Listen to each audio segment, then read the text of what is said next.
Bismillahirrahmanirrahim. Assalamualaikum warahmatullahi wabarakatuh.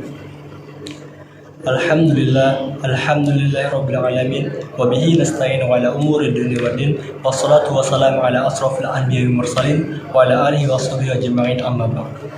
Sama-sama marilah kita pujakan puji syukur kita kepada Allah Subhanahu wa taala yang telah memberikan kita rahmat dan hidayahnya sehingga kita dapat hidup dengan penuh keberkahan. Tak lupa salawat bertaikkan salam selalu tercurahkan kepada Habibana yakni Nabi Muhammad SAW, yang dengan keringat, darah dan perjuangannya kita dapat menikmati Islam sampai detik ini juga. Perkenalkan, nama saya Ibnu Mubarak, saya dari Fakultas Dakwah jurusan Komunikasi dan Penyiaran Islam. Pada kesempatan kali ini saya akan memberikan sedikit ilmu saya tentang kemukjizatan Al-Quran. Jadi Allah Subhanahu wa taala telah mengutus nabi-nabinya berserta mukjizatnya. Namun apa itu mukjizat? Mukjizat secara bahasa adalah kelemahan. Ijaz atau kelemahan ini disebut merupakan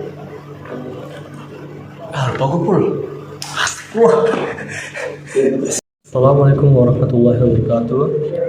Alhamdulillah rabbil alamin wa bihi nasta'inu ala umuri dunya waddin wassalatu wassalamu ala asrofil anbiya'i wal mursalin wa ala alihi wa sahbihi ajma'in amma ba'd.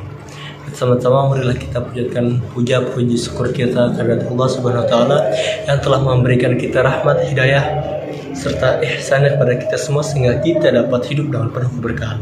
Tak lupa salawat bertaikkan salam selalu tercurahkan kepada Habibana wa Syafi'ana wa Maulana Muhammad SAW yang dengan perjuangannya, dengan keringatnya dan air matanya sehingga kita mampu menikmati apa itu agama Islam. Pada kesempatan kali ini saya Ibnu Mubarak dari Fakultas Dakwah jurusan Komunikasi dan Penyiaran Islam akan sedikit membagikan ilmu saya tentang kemukjizatan Al-Quran. Kemukjizatan secara bahasa adalah menetapkan kelemahan atau ijaz. Menetapkan kelemahan di sini berarti menampilkan sesuatu yang tak akan bisa dilakukan. Dan menurut ulama, kemukjizatan ini adalah untuk membenarkan seorang nabi dan rasul. Karena nabi dan rasul ini ialah utusan Allah Subhanahu wa taala yang telah dikirimkan kepada kita semua umat manusia agar kita kembali ke rahmatan lil alamin. Pada dasarnya nabi yang diutus oleh Allah Subhanahu wa taala ada sekitar 124.000 dan rasul yang telah diutusnya ada sekitar 313. Di antara nabi-nabi dan rasul tersebut ada beberapa nabi yang mungkin masyhur di kalangan kita dan ada beberapa nabi yang menjadi kisah-kisah dan teladan bagi kita semua. Kita ambil contoh seperti Nabi Musa, Nabi Isa, dan lain-lain. Nabi Musa dengan tongkatnya dapat membelah lautan. Dengan tongkatnya Nabi Musa dengan tongkatnya dapat membelah lautan. Dengan tongkatnya dapat mengalahkan para penyihir dan berubah menjadi ular. Nabi Isa dengan kemukjizatan dari Allah dapat menghidupkan orang mati. Dengan kemukjizatan dari Allah atas izin Allah dapat menyembuhkan penyakit kusta. Dan dengan kemukjizatan dari Allah dapat berbicara saat kecil. Dan Nabi Muhammad SAW, Nabi yang paling agung dan mulia, mendapatkan kemukjizatan tertinggi, yaitu Al-Quran. Kenapa Al-Quran ini disebut kemukjizatan tertinggi? Karena Al-Quran merupakan kalam Allah Subhanahu wa taala. Ilmu Allah sangatlah luas, lebih luas dari samudra, lebih luas dari daratan. Kita tidak dapat mengukur ilmu Allah dengan ilmu Allah sangatlah luas, lebih luas dari samudra, lebih luas dari segala sesuatu yang ada di alam semesta ini. Jadi kita tidak dapat mengukur seberapa luasnya dan dalamnya ilmu Allah Subhanahu wa taala.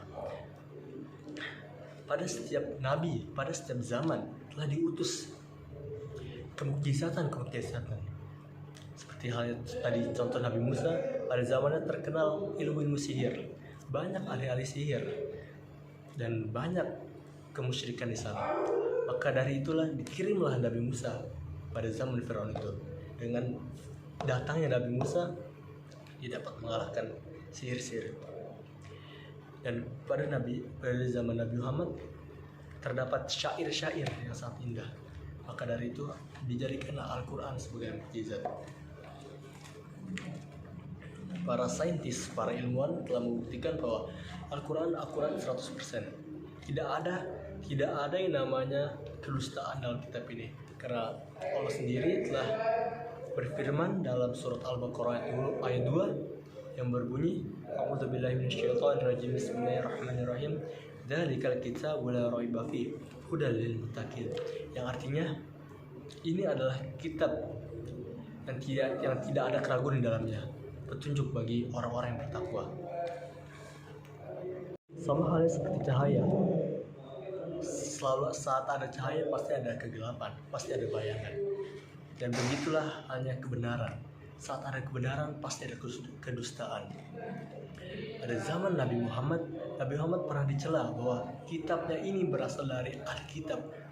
Beliau belajar dari Alkitab, dan kitabnya ini adalah atau kitabnya ini merupakan karangan dari Nabi Muhammad SAW sendiri.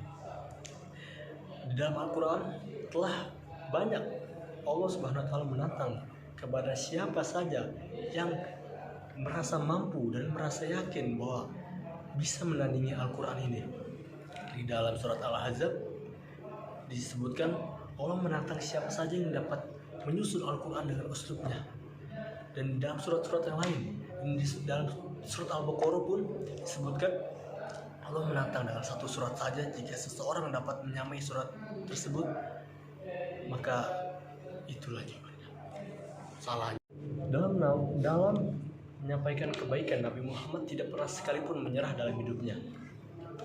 Dan Al-Quran dengan segala keindahannya terdapat aspek-aspek yang tidak bisa saya sebutkan satu persatu, namun Al-Quran ini mencakup tentang pedoman hidup kita semua. Al-Quran ini merupakan kunci untuk raih kedekatan kepada Allah Subhanahu wa Ta'ala. Al-Quran ini adalah pedoman bagi umat muslim. Ya, itu saja yang mungkin sedikit pengantar dari saya, dan sisanya silahkan belajar kepada yang lebih paham dan lebih mengetahuinya. Saya hanyalah sekedar manusia lemah yang tidak memiliki kelebihan. Saya hanyalah manusia yang penuh dengan proses belajar. Saya hanyalah manusia yang membutuhkan Allah Subhanahu wa Ta'ala sebagai peneman hidup saya. Assalamualaikum warahmatullahi wabarakatuh. Assalamualaikum.